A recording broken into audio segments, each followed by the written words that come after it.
Hi guys, and welcome to another one of my weekly Battlefield videos. This one is all about the tow missile in Battlefield 4, and most of the gameplay you're seeing in the background is post-summer patch, so it's with the new helicopters, new vehicle physics and all the rest of the stuff that the DICE team has implemented to give the game a bit of a better feel for the players. Now personally I think some of the vehicle changes are very good. I think the hit registration on some things is better, but there are a couple of things that I don't really like, and one of them, as you can see on screen now, is the dirt on the helicopter windshield. I don't know why they've really done that, but it supposedly in the patch notes it says it improves visibility because of the reflection being lowered, but I just think it makes it a little bit more difficult to see. It's not a massive issue, but it's one of those things that you wonder why they've put it in, really. But nevertheless, I've been playing in the helicopter a fair bit, now as a pilot instead of a gunner, and getting to grips with the tow missiles. They are one of my favourite things to use now in the helicopter. They deal crazy amounts of damage to infantry and helicopters. They're also useful against tanks and LAVs and the boat on the Siege of Shanghai map.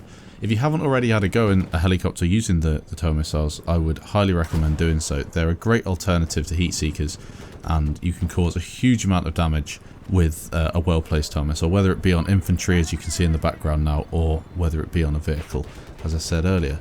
If you're in a situation as I am now where you have a gunner who doesn't really like to shoot anything and sort of is along for the ride, the tow missile is a great alternative to taking down pesky infantry who have a Stinger or an Igla or even the HVM and might be on a building a bit too far away for you to hit. You can always tow missile them, and also with a helicopter like that you can land some pretty cool shots, and it is, as far as I'm aware, one-shot kill on an attack helicopter. It deals about 60 something damage to a transport as well, so you'll often find yourself getting mobility hits and kills on transport, so it's definitely worth getting to learn how to fire this thing, and you will be virtually unstoppable in the helicopter against other air vehicles. And that brings me on to another point that has been raised in my opinion from the patch. The AA gun, I think, has received a slight buff with the range on the 20mm cannon, and the 30mm cannon has become more of a heavy hitting Gatling gun instead of a really fast firing thing like the 20mm. Now I'm really not sure why they've done this. In my opinion, the AA gun needs to be completely nerfed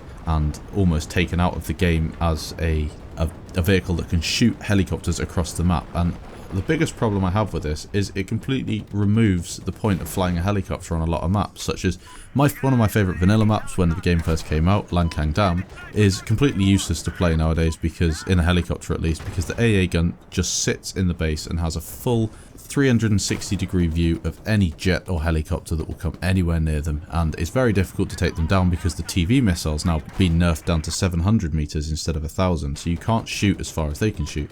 Completely defeats the point of an AA gun, because there should be a skillful weapon to use if the guns were difficult to use, but it's just an easy vehicle to use, and in my opinion it's just a waste of time. In case you were wondering what loadout I'm running with the helicopter, and this is a loadout that I would recommend to pretty much anyone flying it, seeming as though I don't have very many hours in the helicopter as a pilot at least.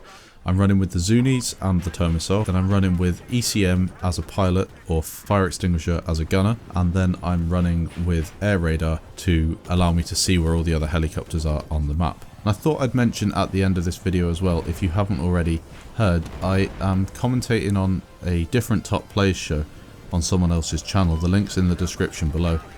Check it out if you want to. I know I don't do top players on this channel anymore, but I might start it up in the future again. I'm not really too sure, but it's definitely worth checking it out.